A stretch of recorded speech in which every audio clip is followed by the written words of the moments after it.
Et nous sommes de retour au plateau pour la suite de cette émission. Nous abordons notre deuxième sujet. Nous parlons à présent de la République démocratique du Congo. Un deuxième projet de paix exige plutôt des concessions entre Kinshasa et Kigali. La médiation américaine évolue justement en vue de trouver un accord entre les deux pays, le Rwanda et la République démocratique du Congo, dans la crise qui les secoue depuis plusieurs années.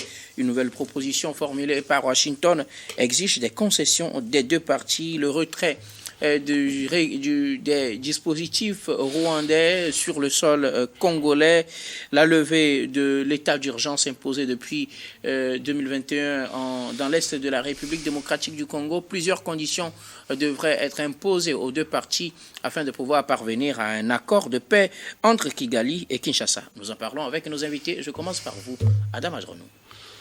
Oui, je pense que ce deuxième projet de paix est beaucoup plus avancé que le tout premier qui avait réuni un certain nombre, en tout cas, de concessions également entre les deux acteurs, mais qui était d'abord plus ou moins, en tout cas, un peu léger que ce qui est fait aujourd'hui. Mais je pense que beaucoup plus une déclaration de principe. Tout à fait. Mais ce qui est quand même ahurissant et inquiétant, c'est justement lorsque vous l'avez dit tantôt en citant donc le contenu plus ou moins de ce projet de paix, c'est que lorsque vous prenez par exemple le Rwanda qui n'a jamais reconnu qu'il a donc mobilisé des troupes aux côtés du M23.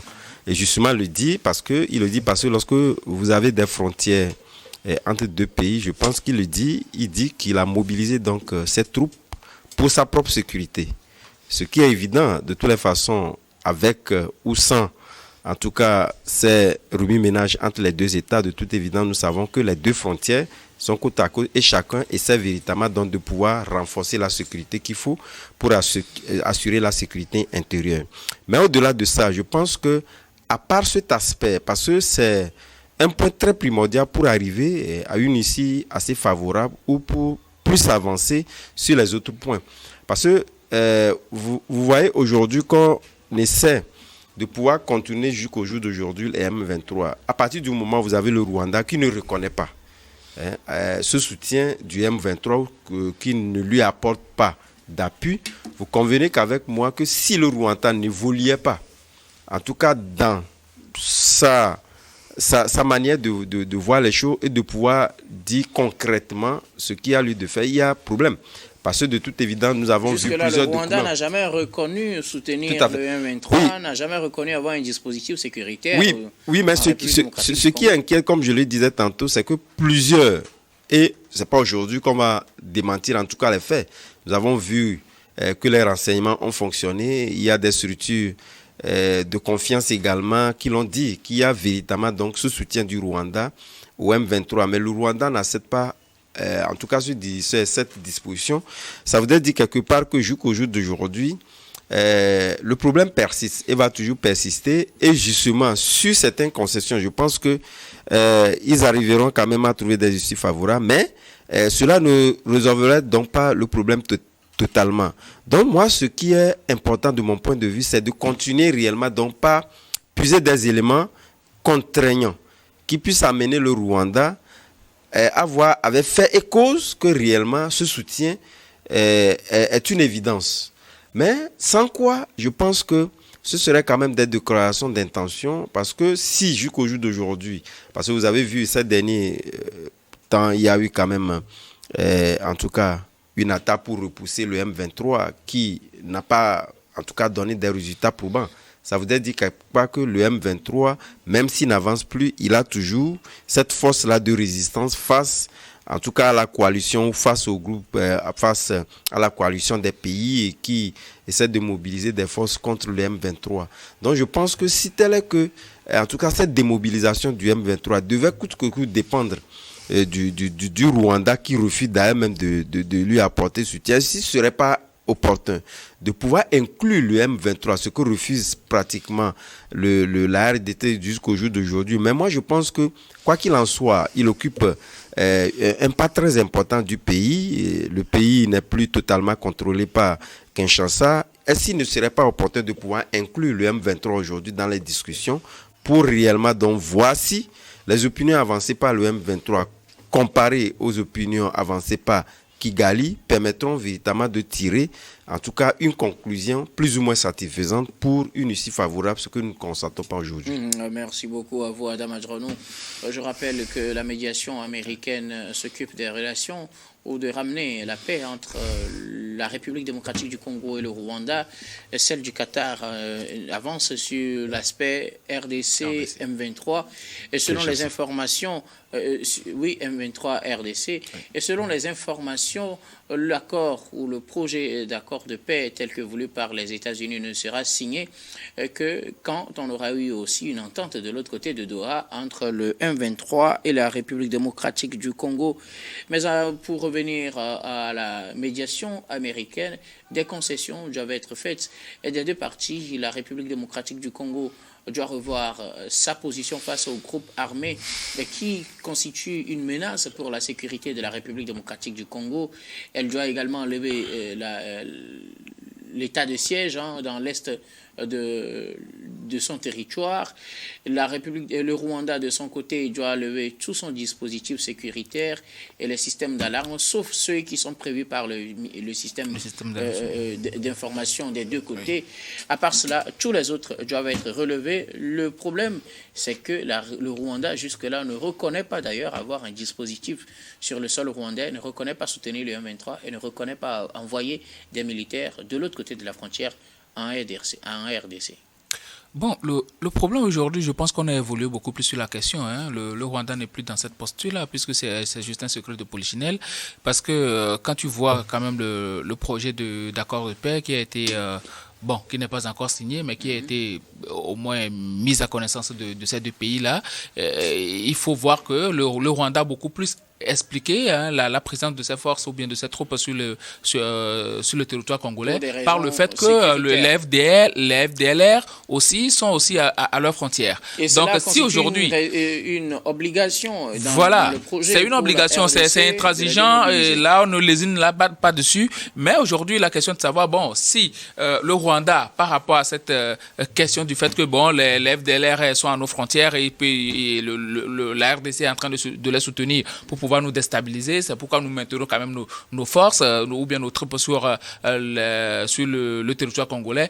Est-ce que par rapport à cela, il ne faut pas aussi exiger de la RDC de faire des concessions, parce que là, la RDC demande au Rwanda d'apporter des preuves tangibles que eux, ils sont en train de soutenir les FDLR. Maintenant, ça veut dire que les FDLR, ça existe véritablement et que ils sont aux frontières du Rwanda. Et quand on exige des concessions de part et d'autre, il va falloir que chacun arrive quand même à être assez franc dans cette discussion-là. Et moi, je pense que la paix, c'est vrai, il y a beaucoup de discussions qui se font de gauche à droite, mais la paix viendra beaucoup plus de la discussion de Doha et aussi de la discussion menée à Washington. Parce que quand vous voyez quand même ce document-là de Washington, ils ont insisté sur le fait que la RDC doit inclure dans le dialogue national les forces sur le territoire national, à savoir le M23. Ça veut dire qu'aujourd'hui, au cours d'un dialogue national, de l'autre côté, voilà, au mécanisme de Doha. Au mécanisme de Doha qui plaide beaucoup plus qui pèse beaucoup plus dans la discussion entre la RDC et puis le M23. Ouais. Donc aujourd'hui, il faut dire que c'est un effort qu'est en train de consentir les États-Unis et aussi une certaine imposition. Parce que quand on dit au Rwanda de retirer quand même ses forces du territoire congolais, c'est une recommandation qui est faite et il n'y a pas à discuter là-dessus. Maintenant, qu'est-ce qu'on demande à la RDC? C'est le problème aujourd'hui. Peut-être que lors de la prochaine rencontre, ils vont essayer de discuter par rapport à cela. Mais aujourd'hui, le fait est que tout le monde sait que le Rwanda a des troupes, des armes, des logistiques sur le territoire congolais. Maintenant, il n'y aura pas de retrait par rapport à un certain nombre de choses que tu viens de citer, parce qu'on a parlé aussi de collaboration, de coordination par rapport à la sécurité et tout. Donc, à un moment donné, je pense que, je l'avais dit, et je vais encore le répéter, la paix à RDC, ça dépend des puissances et non des pays africains. C'est vrai, il y a eu beaucoup de négociations de la part des pays africains. Mais aujourd'hui, on est en train de se fouvoyer. Même la CEAC et le retrait du Rwanda et tout qui complique beaucoup plus la discussion sous-régionale.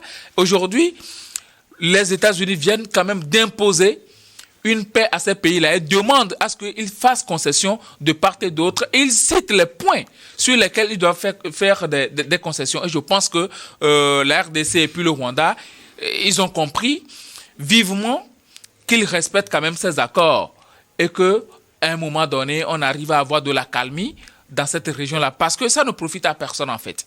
Ça ne profite à personne si réellement... Même pas au Rwanda, comme on le disait. Non, le Rwanda tire son profit.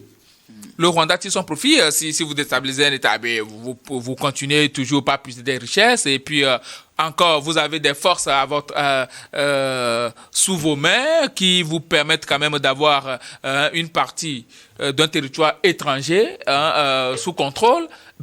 Vous avez gain de cause, vous gagnez beaucoup plus. Maintenant, je pense qu'en sourdine, il y aura aussi d'autres accords qui vont permettre au Rwanda de ne pas se voir un peu lésé dans cette affaire économiquement, je veux dire. Donc, à un moment donné, je pense que la paix, de manière physique, doit revenir pour que les populations continuent pas à vaquer à leur occupation, aller à l'hôpital, aller à l'école, ainsi de suite, ainsi de suite. Mais en sourdine, il y aura quand même des accords qui vont permettre quand même au Rwanda de continuer par profiter d'une partie des richesses de la RDC, puisque bon, la RDC en a suffisamment. Donc, s'il faut s'entendre sur le minimum au moins, je pense qu'il va falloir s'entendre. Maintenant, le retrait de ces troupes rwandaises sur le territoire du territoire congolais, c'est le premier point.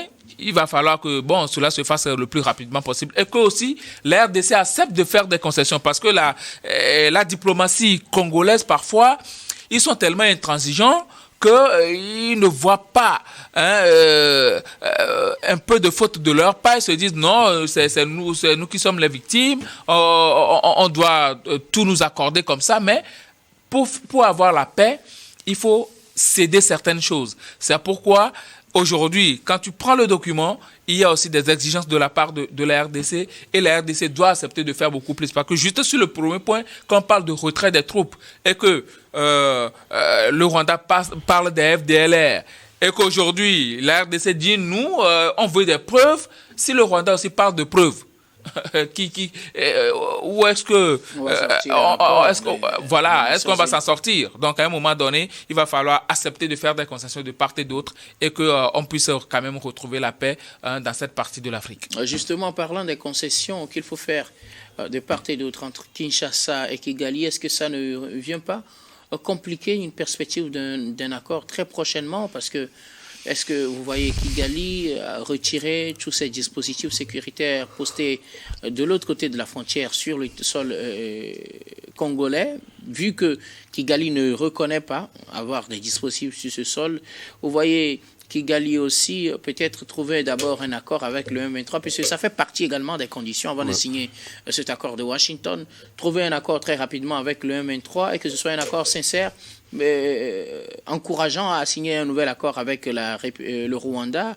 Vous voyez, la RDC, par exemple, a levé l'état de siège imposé dans l'est de la RDC, surtout dans le nord Kivu, depuis fin 2021. Vous voyez les autorités congolaises lever cet état de siège et remplacer les dirigeants militaires par des dirigeants civils comme cela devrait l'être.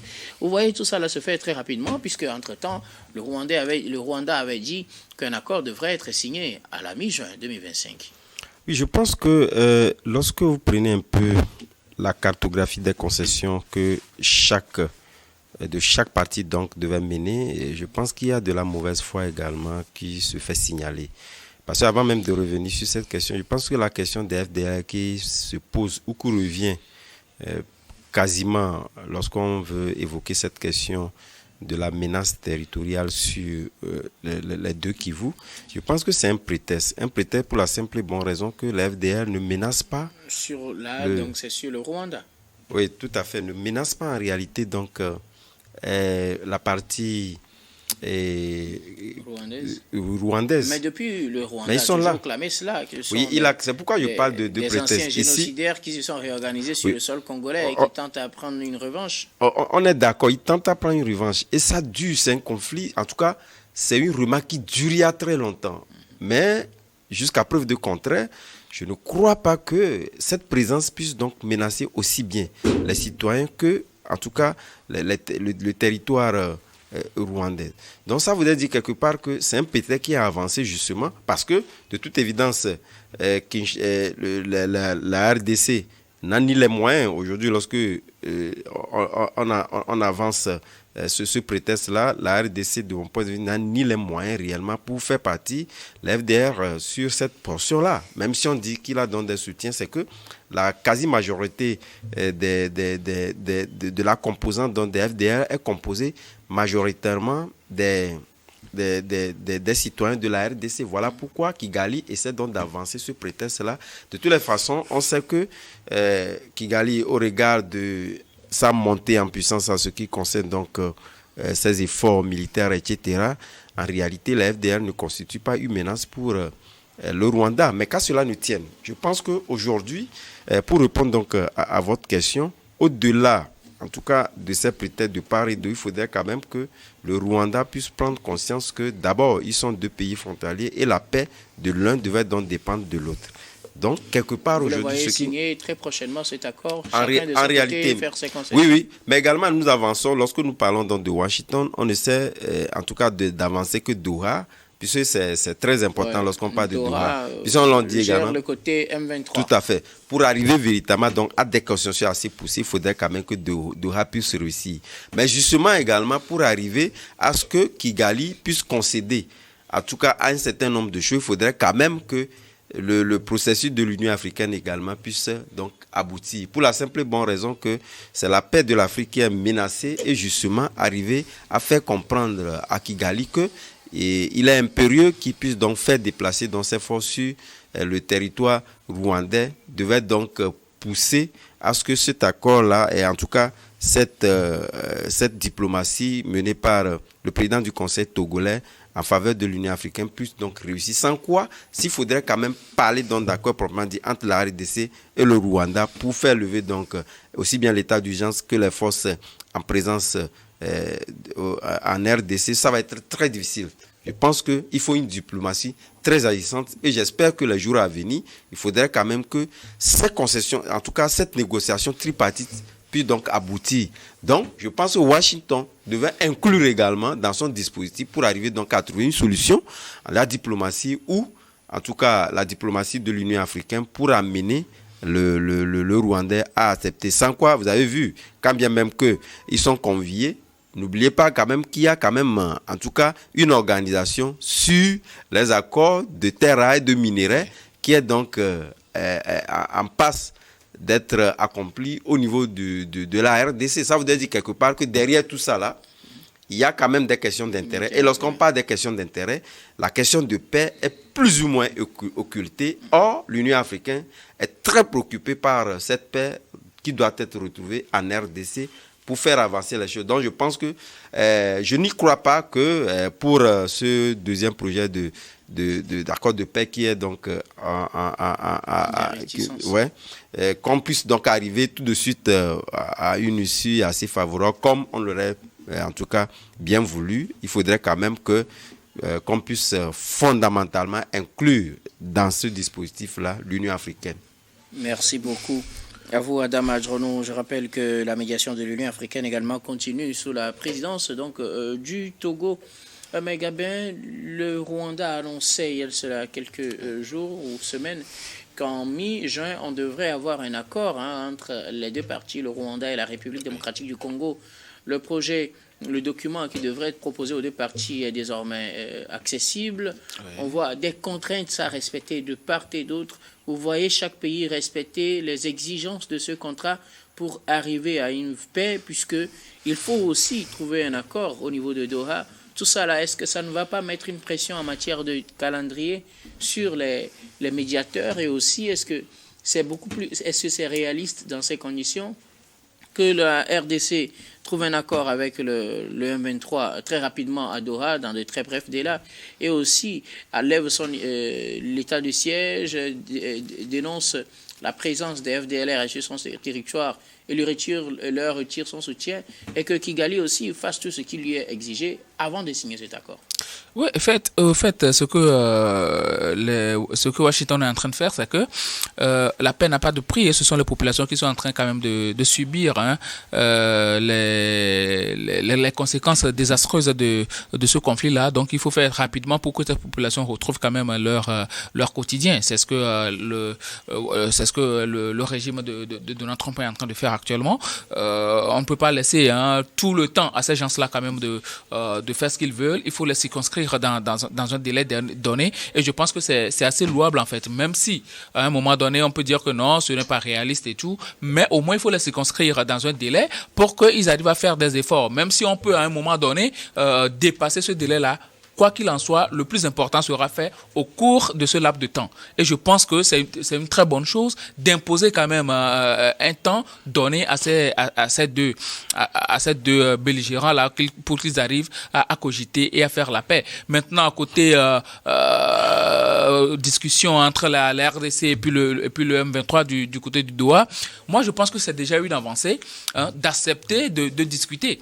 Si aujourd'hui le clan M23 et puis le clan gouvernemental de Félix Tshisekedi acceptent quand même de discuter autour d'une table et de se voir en face et puis de se dire certaines vérités, de faire des discussions, je pense que c'est déjà une très bonne chose, parce que le premier pas, c'est de les rassembler. Et ce pas-là a été posé par Doha. Je pense que c'est une très bonne chose. Maintenant, l'autre côté aussi, entre-temps, combien de fois l'Union africaine n'a pas initié quand même la rencontre entre Félix Tshisekedi et Paul Kagame? Ça n'a jamais eu lieu. C'est surtout quelqu'un qui vient, il part, l'autre vient, il part aussi. Mais aujourd'hui, si les deux parties arrivent à accéder à cet avant-projet de paix-là, je pense que c'est une très bonne chose de la part de Washington, et ces pays-là doivent saisir la balle au bon, parce qu'à un moment donné, on ne peut pas être en conflit éternellement. Maintenant, pour moi, le plus important est que cette paix-là soit durable. C'est vrai, la paix va intervenir puisque ça vient du haut lieu, les États-Unis. Donc, la paix, forcément, va intervenir. Mais,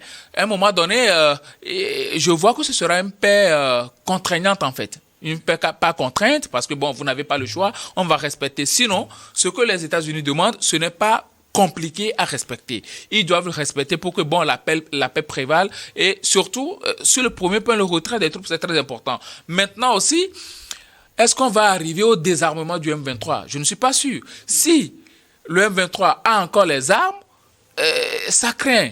Ça craint, parce que le plus important pour moi, c'est de ne pas avoir juste une paix comme ça, mais il faut essayer d'avoir une paix durable, une paix qui va permettre aux gens d'avoir la quiétude de pouvoir développer le pays. Parce que cesser la guerre, avoir la paix, veut dire aussi que le processus de développement puisse continuer quand même dans l'est de la RDC, que Félix Tshisekedi et son gouvernement puissent avoir accès à cette partie du pays. Maintenant, si aujourd'hui on arrive à une paix contraignante et que le M23 ne se désarme pas aussi, ça va poser problème, parce qu'on avait déjà eu ça entre-temps. Il y avait déjà eu un processus de paix qui a été conduit. Ont toujours été violés. Voilà. Et puis après, patatras, ça pète. Donc, à un moment donné, il faut non seulement arriver à conclure cet avant-projet de paix-là, mais aussi et surtout arriver à un processus de désarmement du M23 et de tous ces groupes rebelles-là qui sont quand même sur le territoire congolais. Et je pense que le Rwanda, aujourd'hui,